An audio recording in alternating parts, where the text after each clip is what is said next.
Hello everyone and welcome back to episode 4 of the Dragon Radar podcast. We are your hosts, Heeroh and Ajoten. How are you doing today, sir?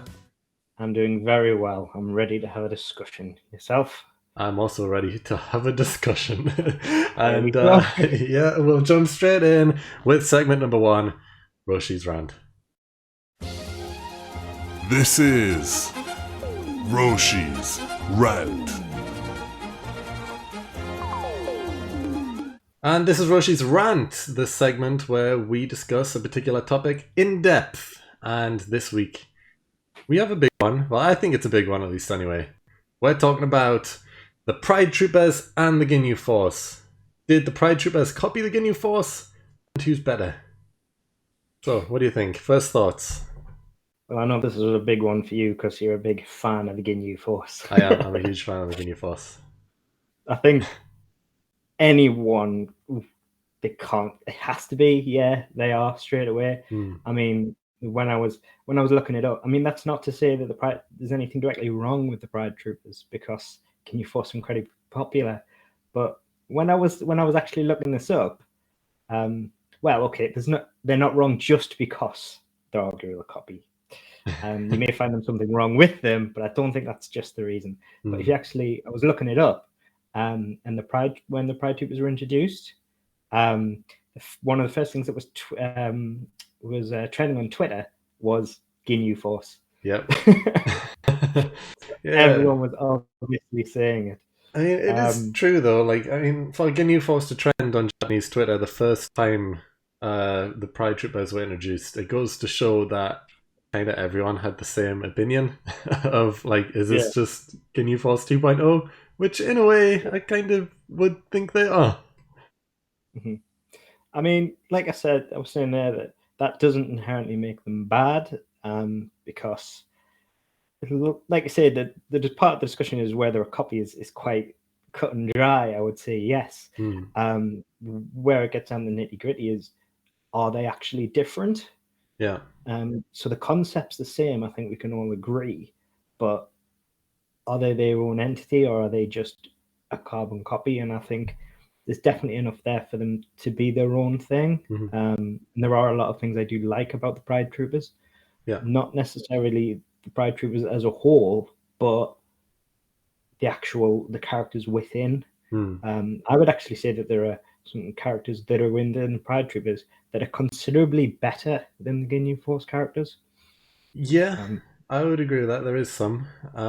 You can also argue that the Pride Troopers are kind of like the Galactic Patrol, like their version of the Galactic Patrol for their universe, because they're all wearing the matching outfits, like full body outfits, similar.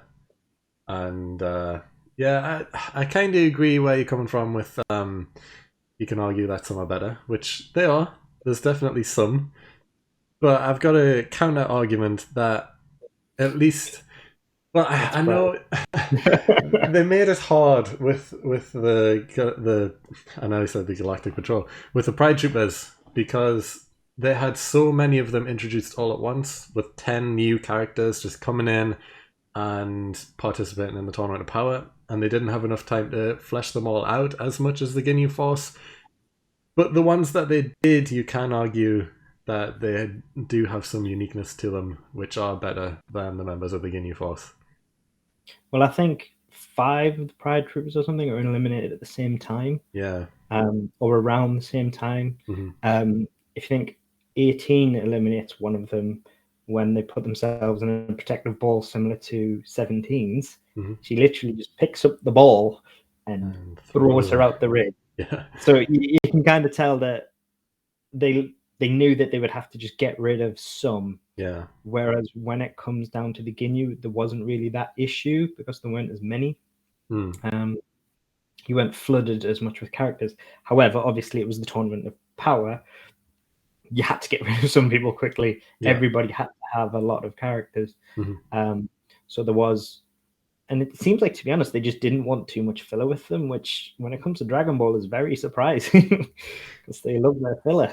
Yeah, it's true. But I guess when you've got like 80, I think it was 80 characters in the Tournament of Power, it's hard to flesh out 80 characters all at once. Yeah.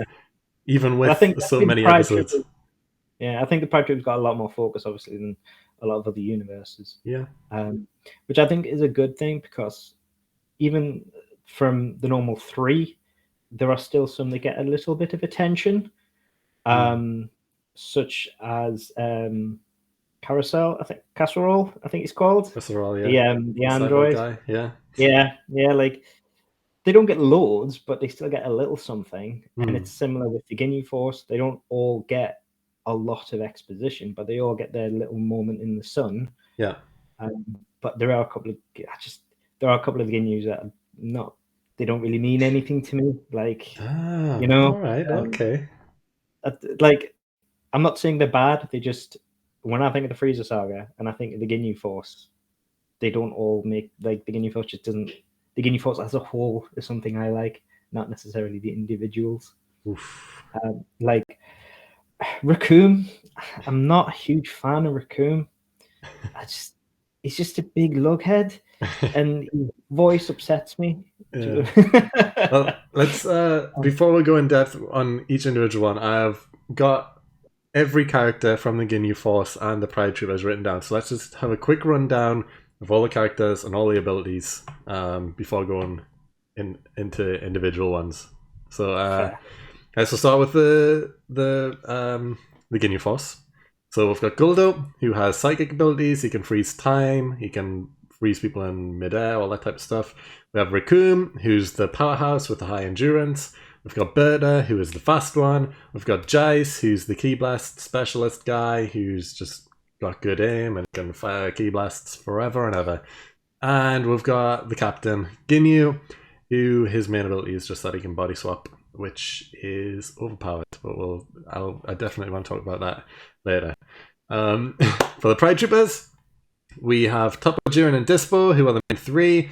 They've all got plenty of different abilities, Dispo being like the speedster of the group, Toppo being the team captain, I guess, and he's got super strength, and he turns into God of Destruction, all that jazz.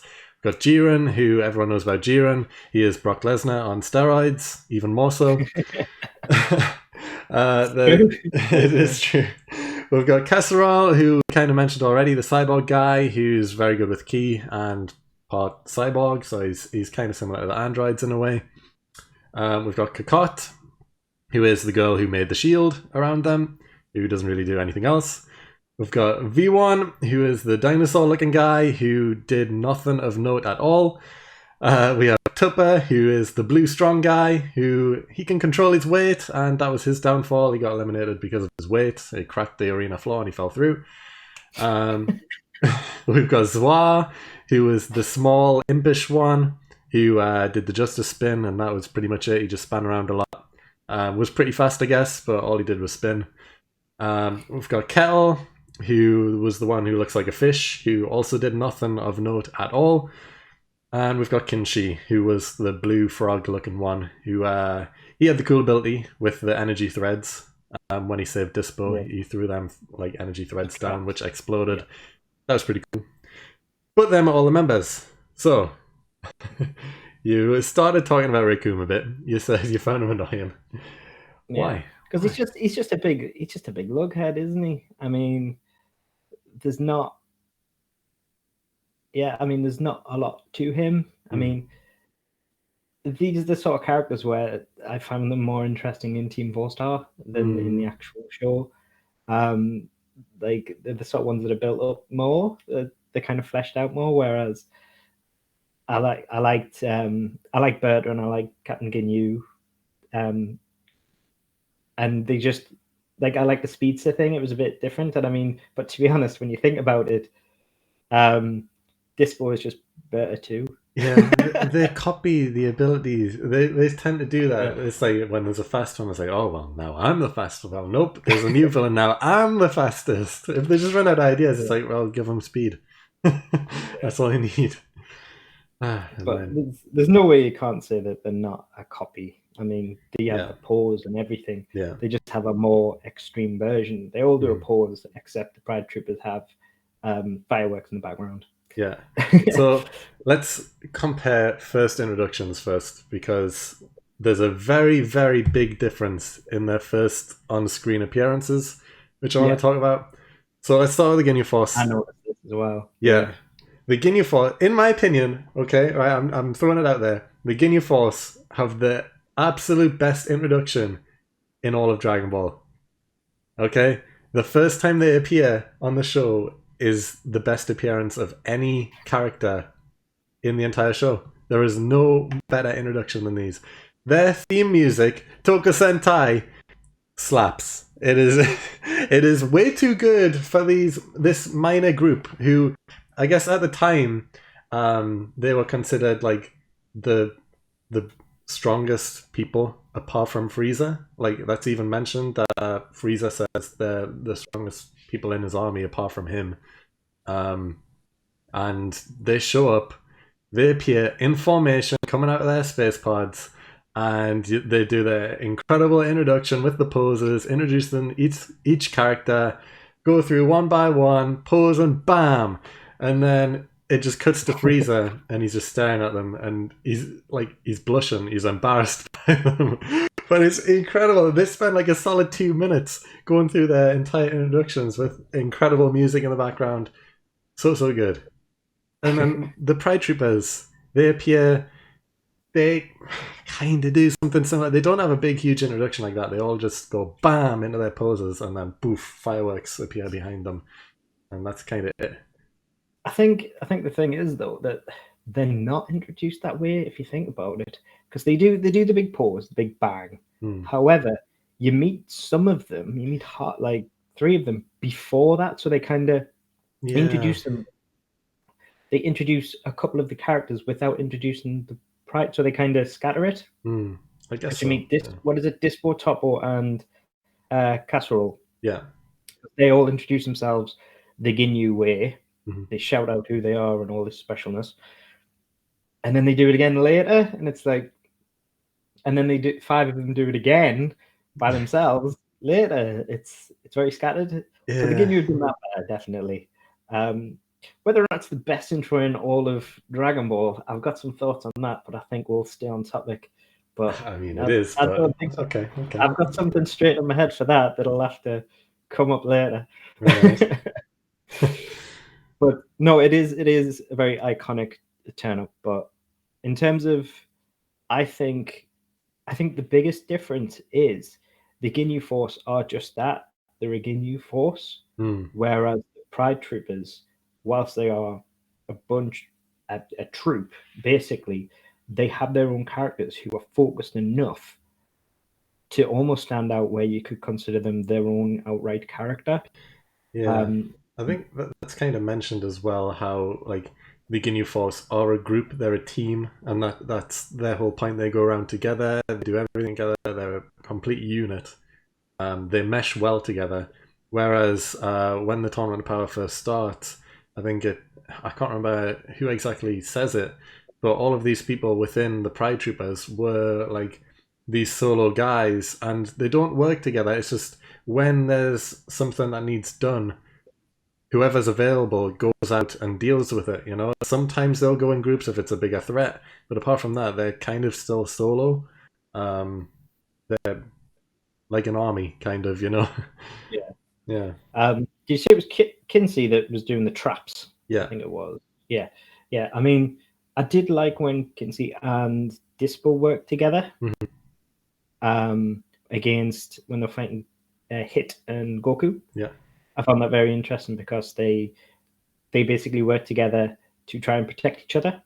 So I think they can work together when they need to and when they recognize, and they can stop each other from. So basically, Dispo got eliminated, except Kinsey saved him. He grabbed him with his threads and pulled him back in. Yeah. And then Toppo got involved to basically talk Dispo down because Dispo was battered. He was beaten, and he desperately wanted to get back in the fight and just keep fighting. Toppo had to reel him back in. So there is a team dynamic, and they do listen to their leader. But yeah, there is definitely so there's definitely a hierarchy in there that is listened to. But yeah, it's very militaristic. So it's like, you go solve a problem, please, and come back later. Whereas the Ginyu Force would I can't think of any situations where they would do that. I mean, don't get me wrong, there may be something in the wider manga that I'm not aware of, but I can't imagine that that's something they would do. I imagine they would solve problems together every time. But I think because of that, because the Pride Troopers' ability to go do their own thing, it allowed us to see a lot more of them. And I like that. Like, I know a lot more about, for instance, Dispo than I do Berta or Raccoon or something like that. Yeah. Whereas, and I know more about Top Bow than I do Captain Ginyu. Yeah. Well, actually, no, probably not the same. Maybe a bit more, because Captain Ginyu does come back later, and he does have a bit more to him, because he comes back, he gets a new body and everything like that. He's a bit more involved, but yeah, I do like that component that we got more characters, even though it was just a group of people. And I did like that component, because I do like Dispo and I do like Topo and Jiren to a degree. It's interesting that he was like, he was the. I think we discussed this last time, that he shouldn't have been the main antagonist, but there's nothing wrong with him being a powerhouse. He could have he could have been the Pride Troopers Raccoon. Yeah, there's nothing wrong with that. Yeah. But yeah, and so because I saw so much of Toppo when he became a god of destruction, and I knew the motivations behind Toppo, like he's a man of justice, and Jiren called him out, saying, "You've basically forsaken everything, that all your principles, all your values." Yeah.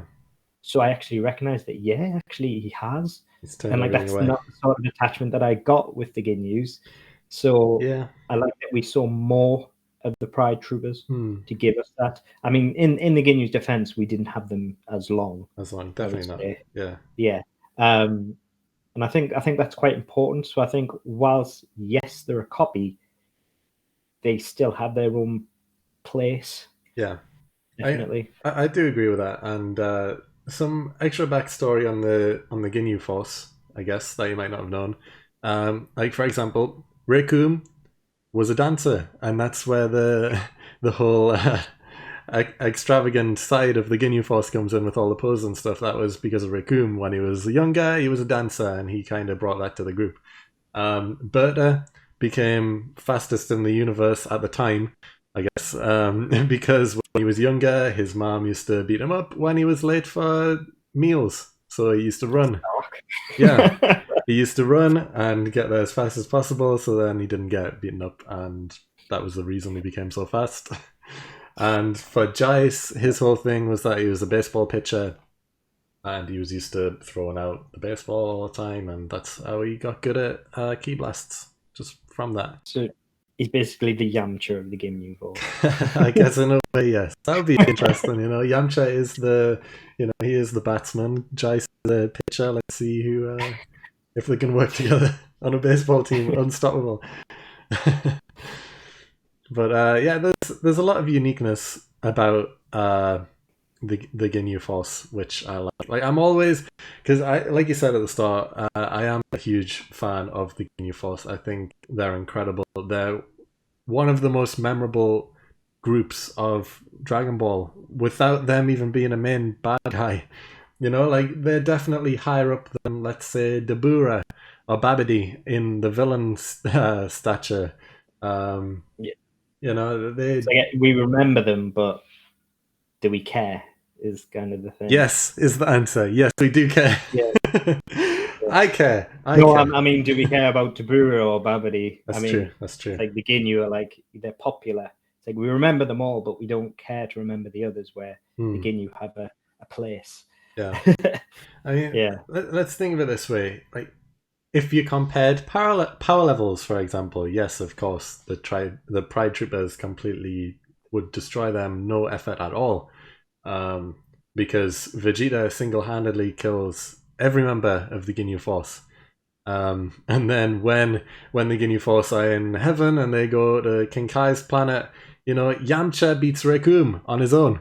Tien beats Berta and Jice on his own, and Chaozu beats Goldo, and it's like, okay, yeah, I can see that their power levels have significantly been nerfed, I guess. Because when they were first introduced, Vegeta was scared of them. They're like, oh god, no, it's Ginyu Force, quick, hide, this type of thing. I mean, yes, Vegeta does kill them all, but they put up a big fight, you know, they nearly beat Piccolo, Krillin, and Gohan. So yeah. I think it also have to remember, to be fair on the whole power level thing, they had all been training with King Kai. Yeah. Yeah. Exactly. So it's like when Goku trained with King Kai, he became Goku. So it makes sense that Tien and Yamcha and everyone was considerably stronger by the time the Ginyu got to them. So to be fair, yeah, in the Z Warriors defense, but no, I think that's also something very interesting is we understand more about the Ginyu Force and where their power lies, because that was before power levels became almost redundant. Yeah, it doesn't matter anymore. Yeah. The next person is the new strongest, and that's how it's always going to be. There's never ever going to be someone who's a bad guy who's not strong anymore for any reason. I think the only way these days that I know if someone's particularly strong is when they appear. Vegeta and Goku go when they get the tingle, the king. You hear the key tingle noise, and they all look and go, "What's that power?" Yeah. Like that's all that tells me if someone's strong, and that's exactly what they do when the Pride Troopers teleport in. It's exactly that. That's the only way I can tell if someone's strong. Yeah. There is no number attached to it, really. It's true. I mean, apart from the main, I guess, 4 Pride Troopers, the rest of them, though, you can argue, are pretty worthless and not memorable. Like, you know, obviously Toppo, Jiren, Dispo, and what was his name again? Kasserole. They're all memorable. You know, the 4 main ones, I guess. But everyone else, not so much. They didn't do much. Kinsey as well has Kinsey a little bit, but just because he's got a unique attack. I think not as much as the main 4, I would say. Definitely not. But I would definitely say he still has a place there because of how he engages in the fight. He gets involved. So I think he does have it. But yeah, I would say as a whole, the Pride Troopers, I couldn't remember what a good chunk of them looked like before we started looking into this, before we were going to have the chat. Yeah, I had to go look it up. Their names definitely were gone. Yeah. I could not remember any of the names. I think one of the interesting things I do find about the Pride Troopers is they have it set as a hierarchy basically for where they're going to find their gods of destruction. Because Belmod used to be in the Pride Troopers. Yeah. Which I found very interesting when I was looking into it. And again, it's expanded on in the manga, I believe, where basically Belmod just didn't like the fact of, like, he didn't like that it was like I believe it was justice. He just thought he should be able to be powerful enough, and he thought it wasn't a good reason, and he just walked away. And I thought that was really interesting because they then did that later. They used Top as the next setup, as the next one. I think it was hit the dumb ideas about the importance of teamwork. Yeah, that was it. And I think that kind of reinforces what you were saying about the Pride Troopers, where they don't necessarily all work together. But yeah, basically they had Belmod. That's where they got the first. Well, not the first, but their current God of Destruction, and then they've got Top set up for next. So it's kind of a set place. Yeah. Because I was looking, and it's and it was the leaders of the Ginyu Force. And it's referencing things like King Cold and Frieza, because there was the Cold Force. Which, so there's kind of something similar, but not exactly the same, because Captain Ginyu's never going to be the leader of like everything, is he? That's true. Well, especially now, but I don't think it was ever planned. Whereas they had that set thing, which is quite interesting to me. Yeah. Where it's like, because Universe 7 doesn't have anything like that. Whis is trying to twist Vegeta's arm into doing it. Like when he agreed to train him. Yeah. And I think that's kind of something Whis is hinting at he wants one of these guys for the Gods of Destruction, but he doesn't know how to do it, I don't think, yet. That's another discussion. It is. It is. Yeah, big discussion. So I think that, having that mechanic, I suppose, is very interesting to me. But yes, when it comes down to it, I think the Ginyu Sin shit is being better based on the fact of how memorable they are. Yeah. Because, like I said, you can't not agree that they're copies, that they're inspired, let's say. But I think due to the Ginyu Force, and also because they're so much earlier, they cemented their place early on into the heart of a lot of young people who were viewing when Z first came about. Yeah. There hadn't been anything like that, whereas you've already had it, so when the Pride Troops come, it's not really as interesting. You kind of think, just like Japanese Twitter did, compare it straight away. Yeah. If they did try and like separate them a bit more, I guess. Like every other universe didn't get compared because they were all unique looking. Even the Ribrianne universe, even though they were all kind of like a team, they had their own unique designs. They weren't compared to anyone. Even though you can compare them directly to the Ginyu Force because they also have the theatrics with their intros and all that stuff.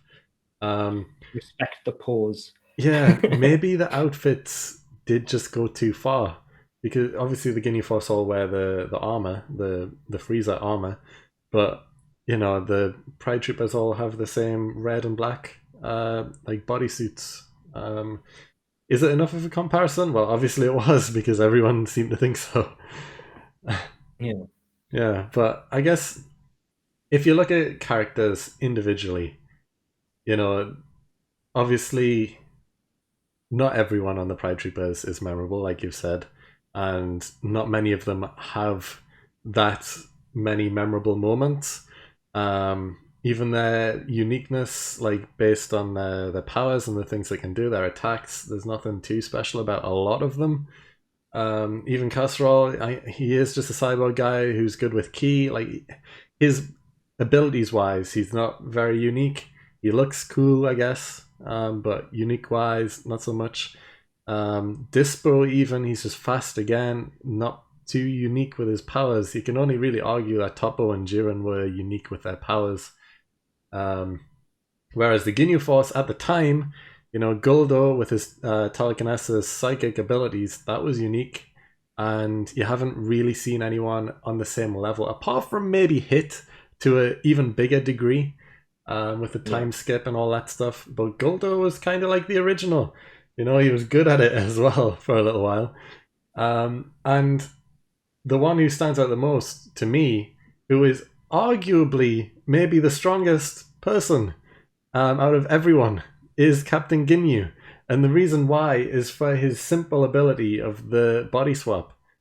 It is extremely overpowered, and he obviously doesn't use it well, but he is the scariest person who you can come up against, because he can literally just steal your body at any moment, or steal anyone's body. And it's hard to stop. He steals boners as a frog. Yeah. It's really difficult to stop as well, you know. Obviously it doesn't work every time because, you know, I got interrupted with the frog thing. But, you know, if you came up against Captain Ginyu and he was being a bit smart or caught someone off guard, you can just take your body, and that's kind of enough to make him a massive, massive threat. Which is interesting to think about. Like, imagine if, you know, it was like a 5-on-5 matchup, Pride Troopers versus Ginyu Force, and Captain Ginyu instantly just body swapped with Jiren. It's like, okay, is this game over just like that? Like the rest of the Ginyu Force, like, they're gonna get wiped out. Limitations? Are there any limitations? Because Goku's stronger than Captain Ginyu, and he still managed to body swap, because that's why body swaps. Yeah. So it's like, could he have used it on Frieza? Potentially. I mean, like, it's I don't think they expand on it enough to say. I mean, they may. I'll be honest, I've never seen if they have. Yeah. But yeah, like, to what degree does that stop?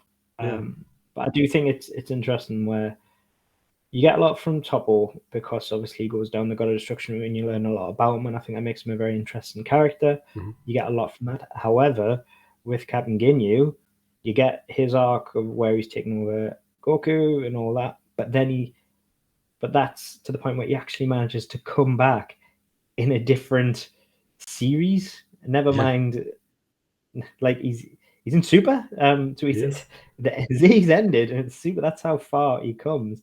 And he becomes a new person. And yeah, he's killed pretty much straight away.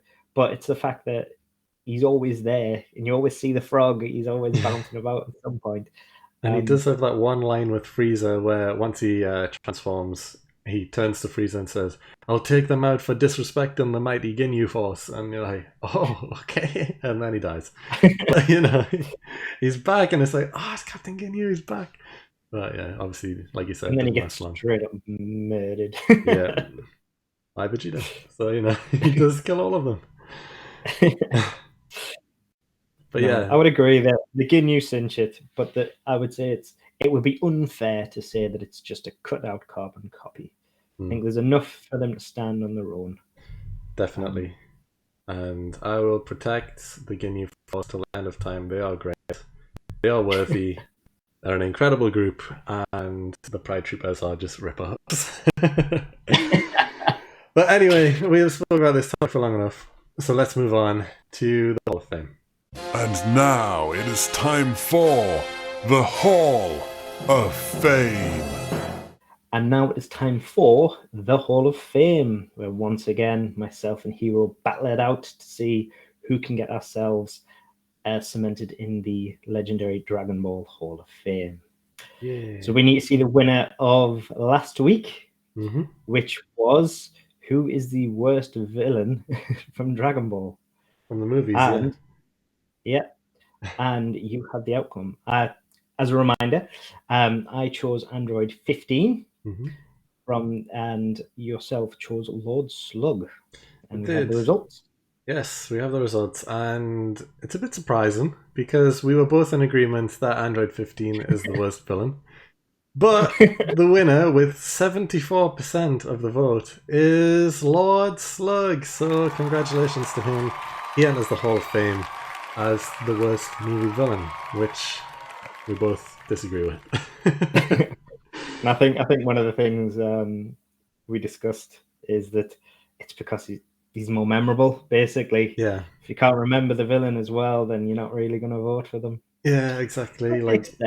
Yeah, 15 wasn't around as long as Lord Slug. Like, Lord Slug had a full film about him. Android 15 was a sub-villain in the movie.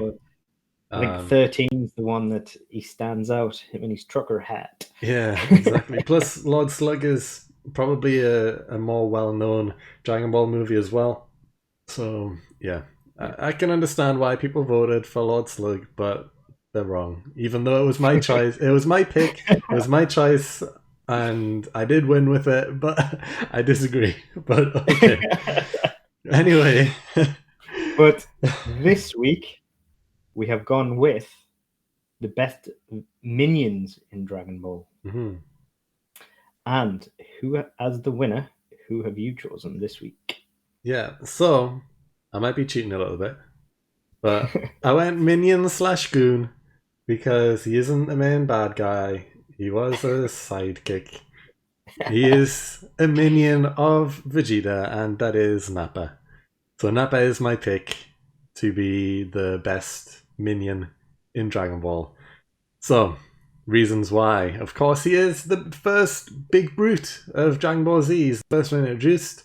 Raditz, I wouldn't class as a big brute. He is a bad guy, but he's not the typical big, strong sidekick. He's his own character. Whereas Nappa, he is the first big brute. He goes on to be like the original for all future brutes to come. And the first time you see him with Vegeta, they're going around on planet Alia and they blow up the planet. That was Vegeta, but Nappa was their sidekick, as he was doing all the bad work as well. The bad work, I guess, he was killing people on the planet. But the first time you see them on Earth, the first thing he does is blow up a city, and you're like, oh, okay, he can just blow up a city by just raising two fingers. Yeah, I actually, that's one of the things that always stuck with me, where he just like smiles and just blows it up. It's one of the scenes that always sticks with me, so it is quite a cool little scene. Yeah, it's like, welcome to Earth, bang, there goes a city. And then, you know, when he is introduced to the warriors, you know, he takes them on alone. You know, he goes out and he goes after them, and the first thing he does, one punch, bam, Tien's arm broken. And then, you know, he's fighting a bit. Broken? Yeah, broken, ripped off, whatever you want to say. It's definitely more than broken. You can class ripped off as broken. It definitely doesn't work It's anymore. a very clean cut. It is just one punch, gone. It's like, oh, he's strong. Okay. And then, you know, I mean, to the point where you think he's the bad guy. Yeah. Look at him. Especially because, you know, Vegeta's next to him, and if it wasn't typical anime style where it's like the small, quiet one is actually the strong one, it's like you would think, yeah, Nappa, of course, is the strong one, the stronger one of the two, at least anyway. But Chaozu steps up, grabs onto his back, self-destructs, and it's like nothing. It doesn't even hardly damage his armor. His armor's still mostly fine. Nappa's completely fine for the most part, and it's like, okay, Chaozu's dead. And then Tien goes all out with the Tri-Beam, trying to take down Nappa as well. And because of that, you know, he uses too much energy. And Tien's dead now. So 2 people eliminated just by taking on Nappa, you know?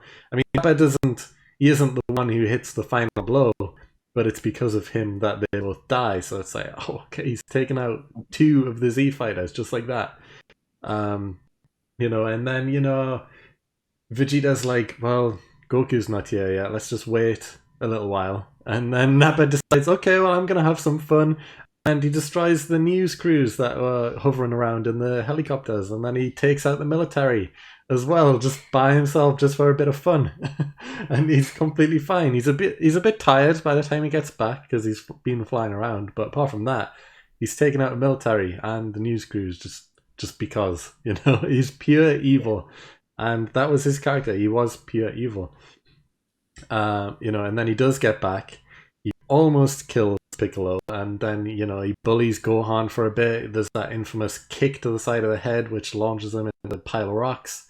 And then, you know, Nappa does end up killing Piccolo in one of the most iconic scenes in Dragon Ball, where Piccolo dives in front of the mouth blast, protecting Gohan, and Piccolo's dead. And it's like, wow, Nappa's taken out 3 people now, 3 main characters by himself.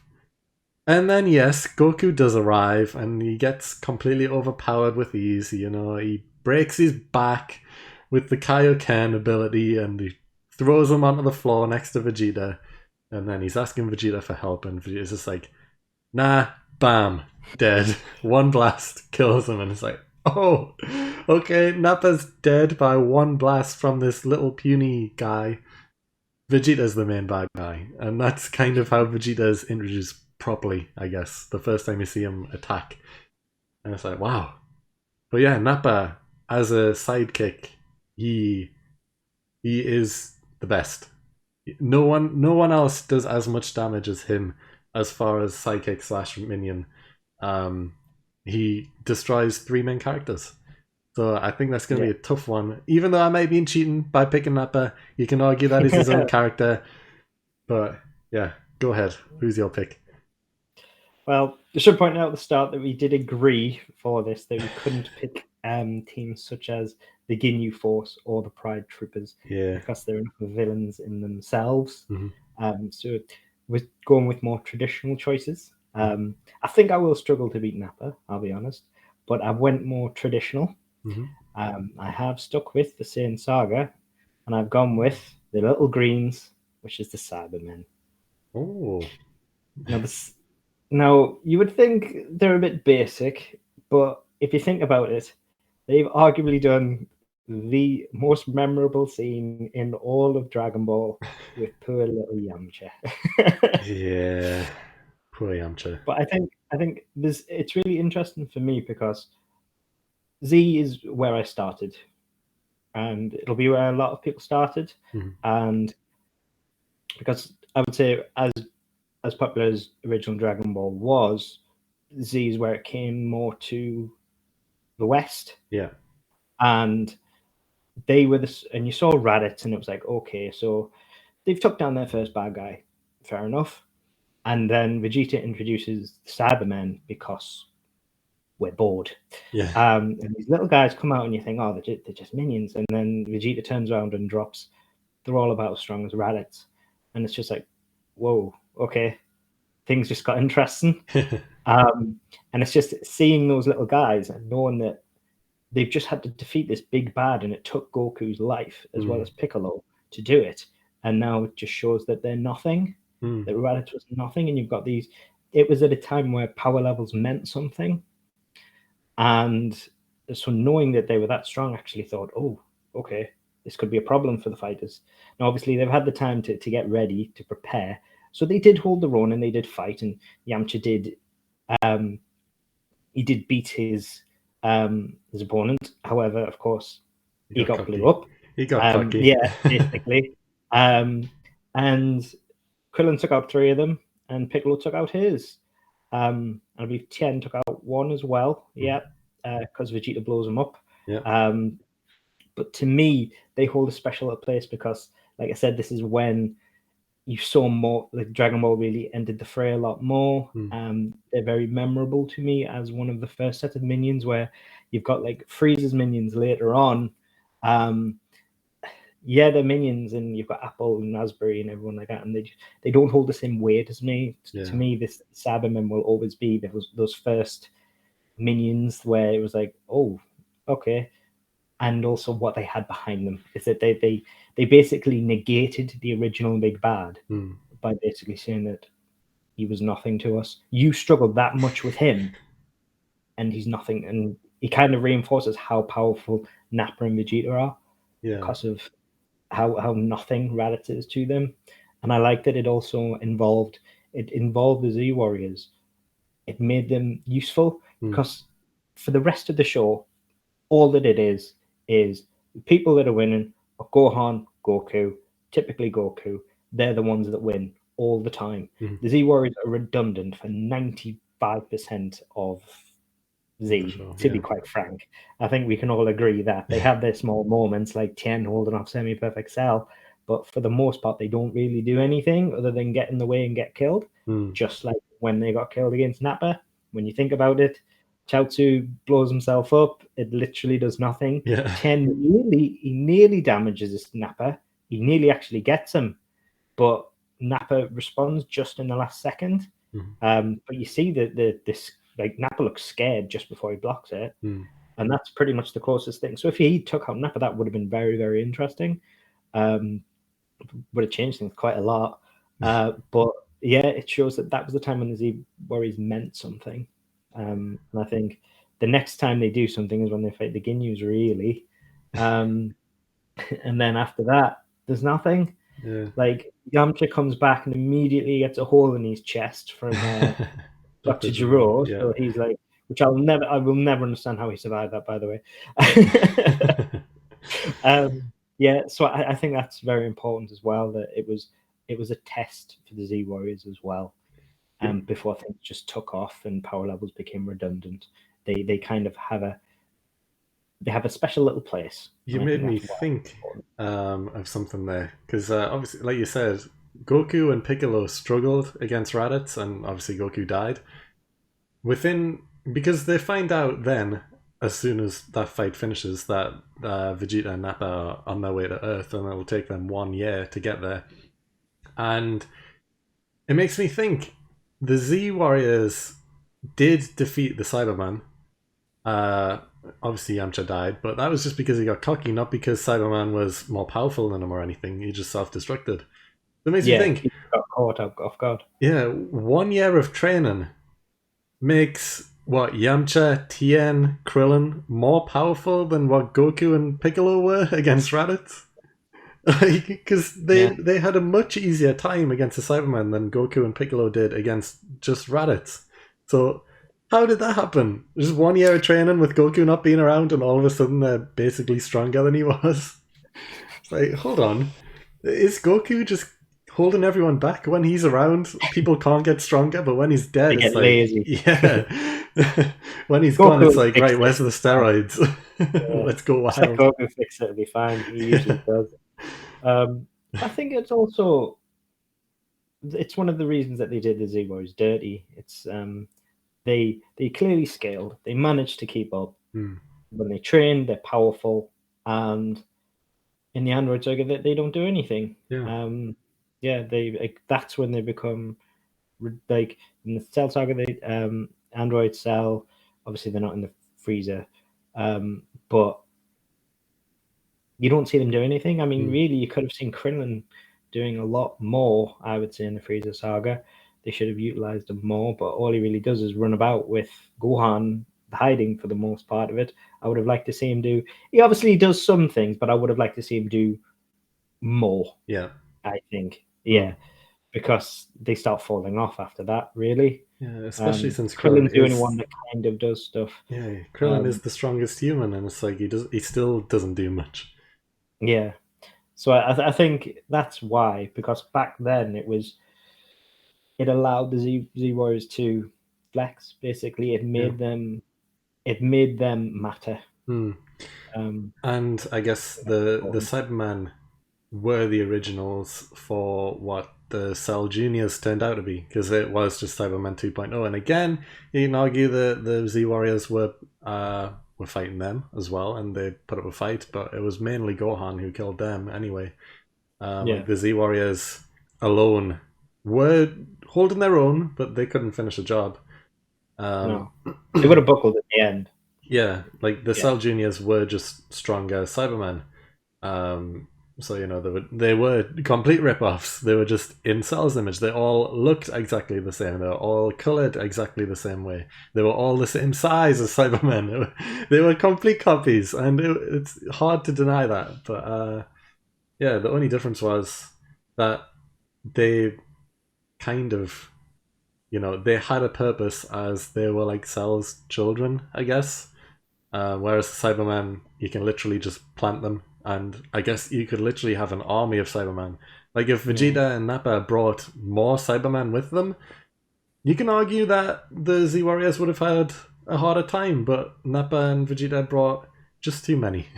I mean, not enough. They brought not enough. Yeah, because they're. I think I was reading about it as well with them, where they have such limited intelligence that basically they only know to do what they're told. Otherwise, they're basically, and that's why the Freezer Force uses them, because they'll never revolt. Yeah, which makes sense. They're basically just foot soldiers, even though for the most part it's Saiyans who seem to take over planets. But anyway, that's a moot point.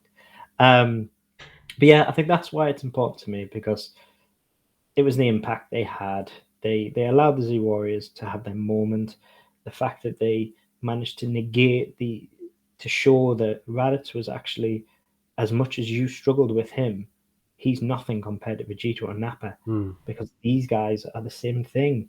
And you saw how they reacted to that when Vegeta just kind of went, "It's about it, really." And they blew away. And I think they're also very memorable models, like drawings, animations as well. I think they look interesting, and I'd say out of the minions, they're definitely the most memorable. As a group of minions, I would say, rather than the sidekicks. Obviously, the sidekicks have more to them. But yeah, so that's why they've got a place for me. I've gone a bit more traditional, and definitely in the group minion side, but to me, they hold a special place. No, I agree with everything you said, and I definitely do feel like I've kind of cheated this one by picking Nappa. And I think it might tip the votes a bit too much, but we'll see anyway. If I can hit a third, I'll be happy. Third of the vote, I'll be happy. Yeah, I think I picked a too strong part. I should have stuck with the traditional minion rather than sidekick. But anyway, if you had to pick a side one, because I imagine you had a backup, did you? Or were you probably convinced with Nappa? I was pretty stuck down with Nappa, and I've been thinking about it. But again, the people who are coming to mind as solid, memorable sidekick. Well, again, I'm thinking sidekicks. So I'm not thinking minions. I was thinking Zarbon and Dodoria were pretty memorable, especially Zarbon specifically because he could transform. But again, I wouldn't class them as minions per se. I'm trying to think. Well, I could say they were definitely like, I wouldn't say they were Frieza's sidekicks. I think you could have definitely said. I think they're just members of the Frieza Force, but higher up. Yeah, because they had their own unique design, like you mentioned, Abu Yeah. and Raspberry. They kind of all looked similar and blended into each other, whereas Dodoria and Zarbon kind of stood out. But I'm trying to think throughout the other sagas. You don't really get too many, but I do have a minion in mind. If we go full minion, who is Tambourine from the original Dragon Ball saga. He kills Krillin. Yeah. And he completely. I thought you'd go there. I thought that's who you were going to pick. Yeah. King Piccolo's minions. I thought you would have went in that direction. Yeah. You know what? I will. Let's change it, okay? We've talked about Nappa, but he is not my pick. Tambourine is my pick. I will go minion to make it fair. Tambourine is my pick. So I guess I'll explain a bit more now.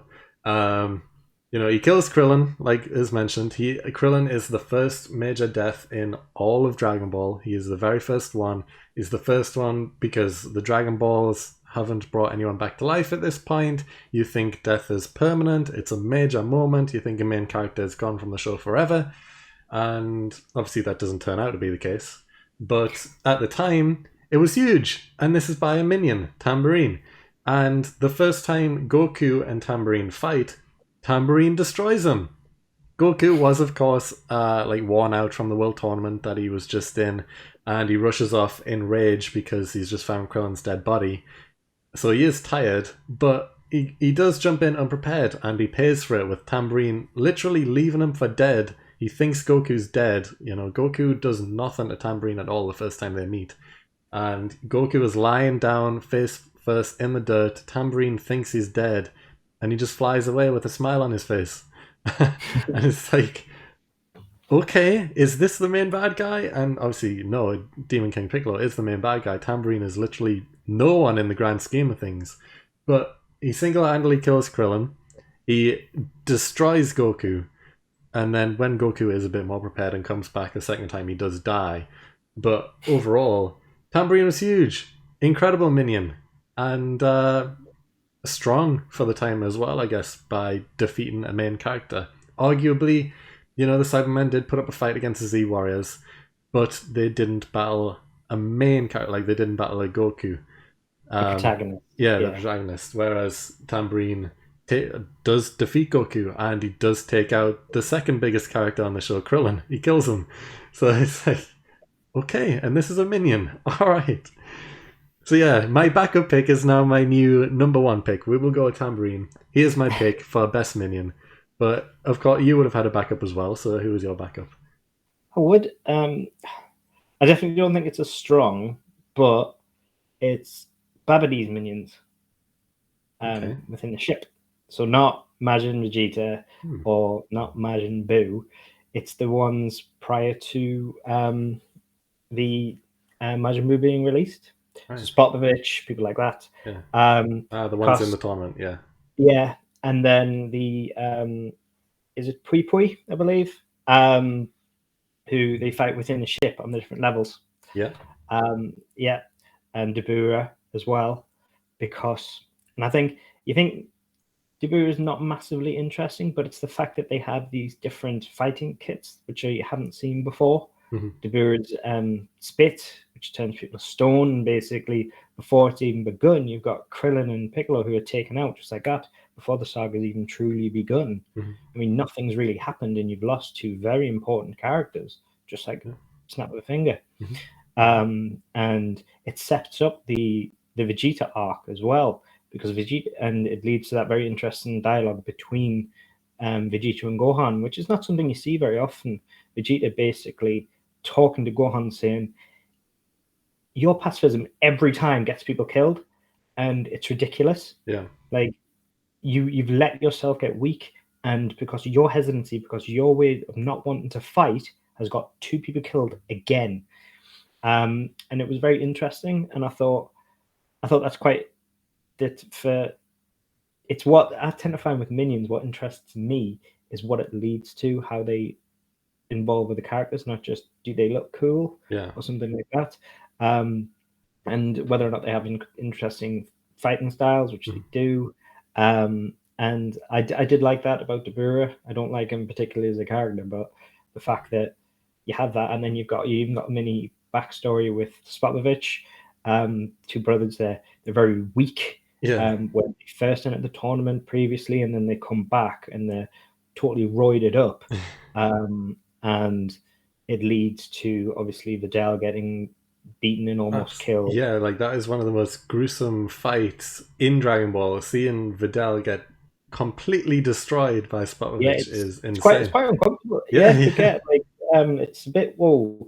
But then it also leads to one of my favorite moments, which is Gohan Saiyaman popping off and going a proper Super Saiyan. And it's just it's interesting to see that they've been taken over and they've entered this Martian state. So I do find them interesting as characters, as minions, but I didn't think they were the strongest, so it's not why I went with them, but I do find them quite interesting. That was my backup. Yeah, fair enough. So I guess just to reiterate, since again I'm not going with Nappa, I described him completely for no reason. To make it a bit more fair, I am sticking with Tambourine. He is my pick for the best minion. Your pick is the Cyberman. Well, the Cybermen, all of them, I guess, as a collective. So yeah, if you want to vote, then go along to our socials down below. You can see them on screen right there. Dragon Radar Pod on both Twitter and Instagram. Go vote on the polls, and next episode we will find out which one of those enters the Hall of Fame. But now, it is time for the hot take. Hot take.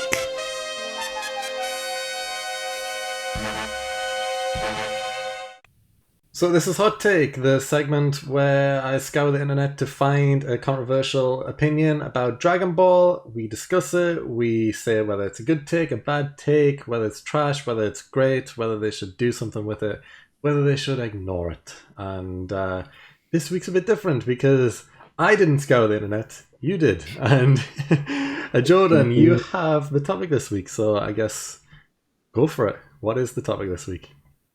So, the take is Mastered Ultra Instinct is worse than the Tingly Back. So we all know the Universe 6 Saiyans basically cheated Super Saiyan. They get a tingly back feeling and they achieve Super Saiyan, and that's it. And that infuriated everybody. Basically, Kaba explained how to get Super Saiyan to Cauliflower. And basically, this person... they basically feel that the series protagonist achieved the incomplete version of the form, aka Ultra Instinct, and perfected it in under an hour. So the Red user finds the quick mastery too far-fetched and claims the Mastered Ultra English should be an end-of-series form. They've got a point, but saying it's worse than Tingly Back makes it a very unpopular opinion. That is true, and I guess to speak first...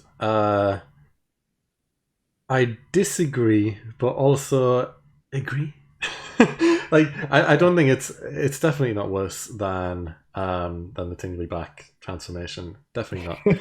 But I do agree with them in the fact that, yeah, maybe he did master it way too quickly, and I agree that it should be an end of series form.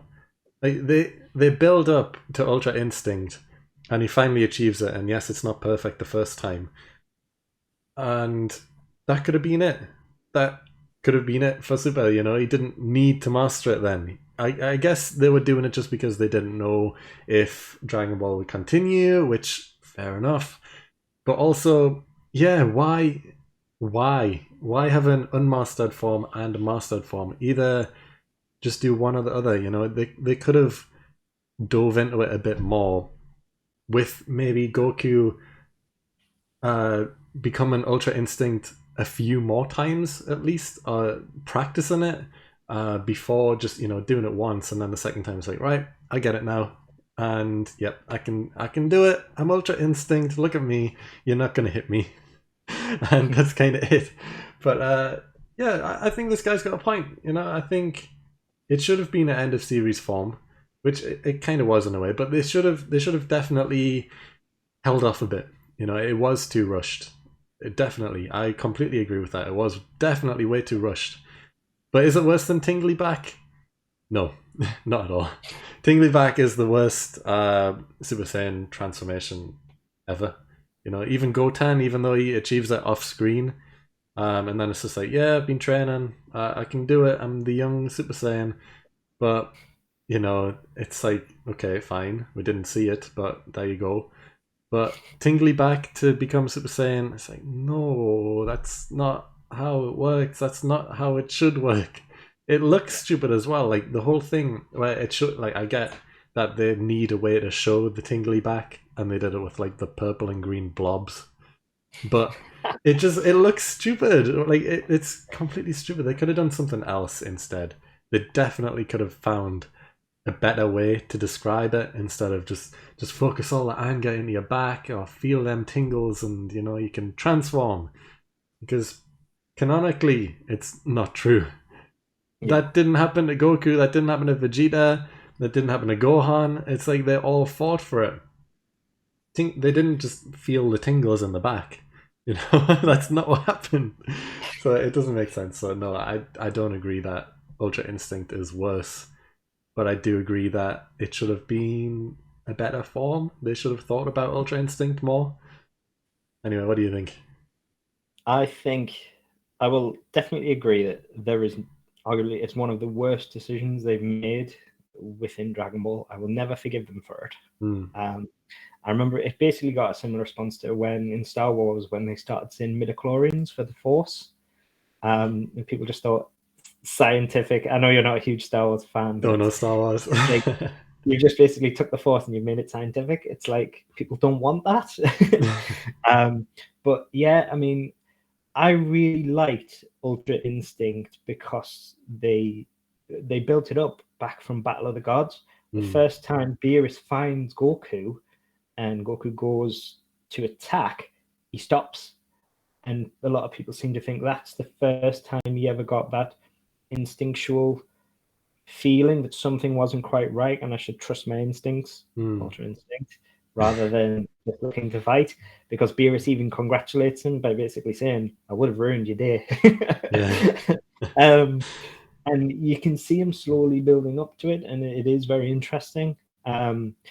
It shouldn't have been mastered, definitely not. And it was used as a crutch throughout the Tournament of Power. He beats Jiren, and then he gets that weird back exploding thing where it suddenly just stops supporting him and he can't use it. So just at the final moment, he loses it, and it's like, oh well, okay.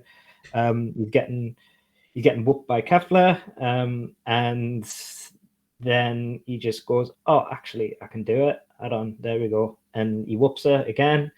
Although I shouldn't talk too badly of that moment because it's my favorite finisher in the entirety of Dragon Ball. That's Tony Hawk's skate when with the Kamehameha Blaster to eliminate them. Brilliant. But yes, Ultra Instinct, it was way too quick. Like, you've got gods who struggle with it, and he manages it. Like, it's made to be this huge thing. Like, angels are constantly in it, but angels are a top tier.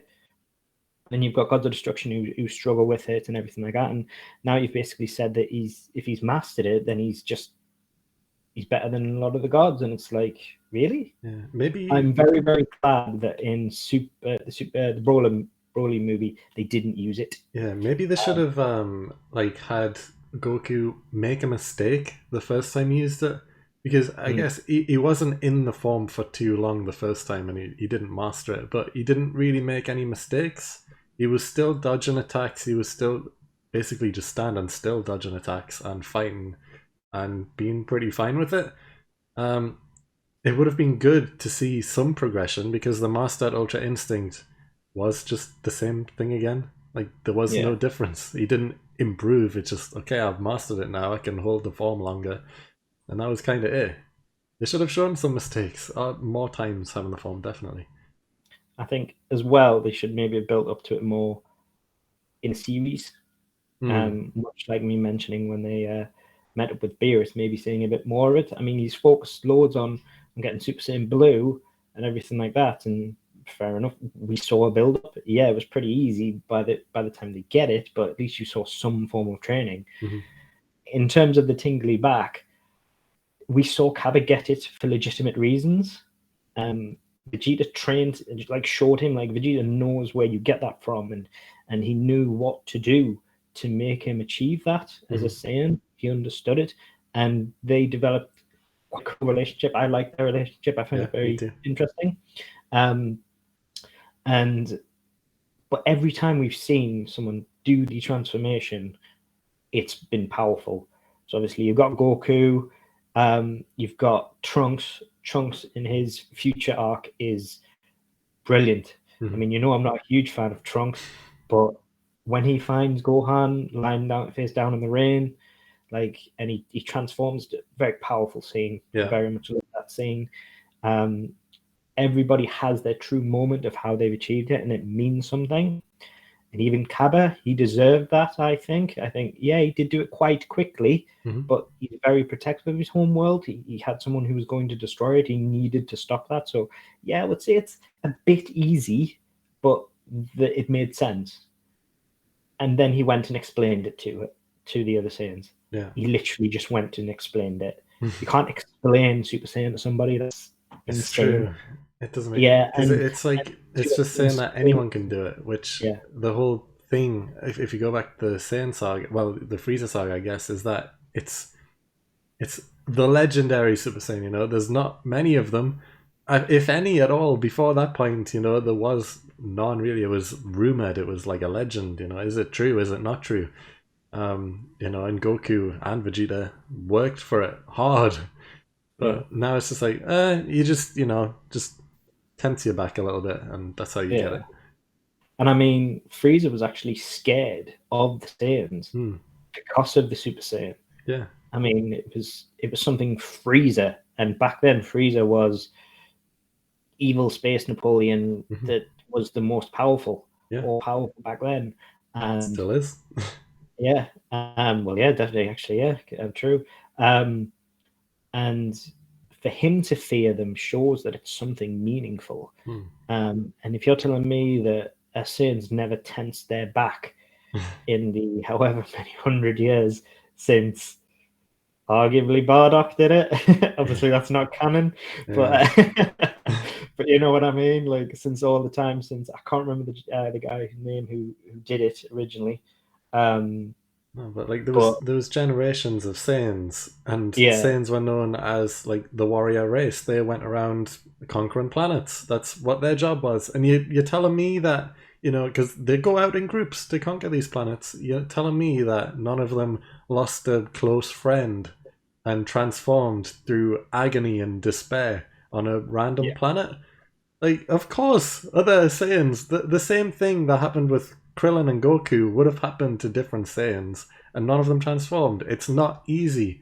It's not an easy transformation, and they've made it easy. And I guess that's what Dragon Ball is, though. All past transformations don't matter anymore. You know, they're worthless, they don't do much, which is why you never see anyone just going Super Saiyan, really. It's like, okay, straight to Blue now, or straight to Ultra Instinct, or whatever now. I think it was good what they did with Goku throughout the Tournament of Power, where they changed his, and they actually referenced it. They talked about it in the bleachers, I suppose you can call it, the benches, where Goku was managing his power. Like when he was fighting the Universe 6 Saiyans, he was dancing between Red God and Super Saiyan 2, and just he was only doing enough so they could get his power back because he was worn out. I like that. But bearing that in mind, that made Super Saiyan 3 redundant. Super Saiyan 3 is a redundant power. It is. Yeah. I mean, like, there was purposes. There's still purposes for Super Saiyan 2 and everything like that, like energy saving. They demonstrated that in the most recent arc, not including Broly.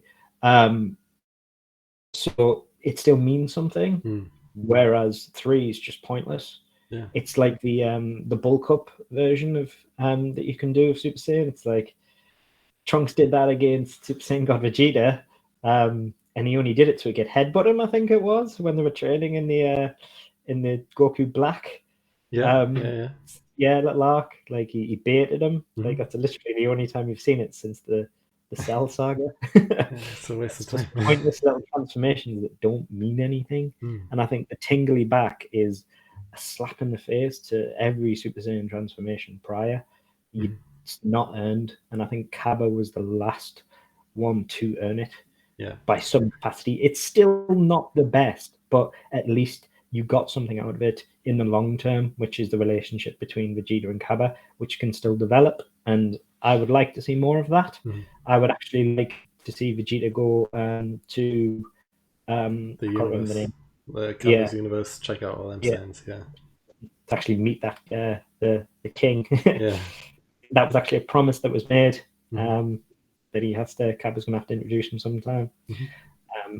And like it was the reason why he made that speech in the bleachers to Goku as he was losing at Belmod, basically saying like all you're doing is running your mouth, and then he's saying you must keep my wish, Kakarot,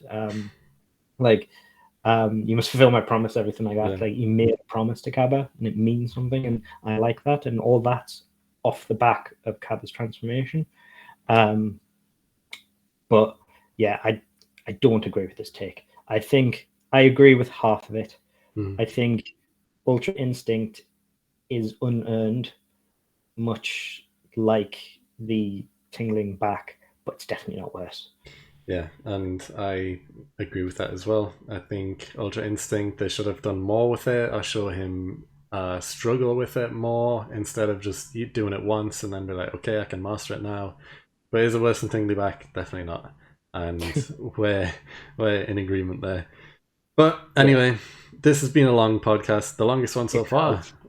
So if you've enjoyed it, please like up the video, subscribe down below, check out all our socials, vote in the polls for the Hall of Fame. And apart from that, we will see you next episode. Can't wait. Bye.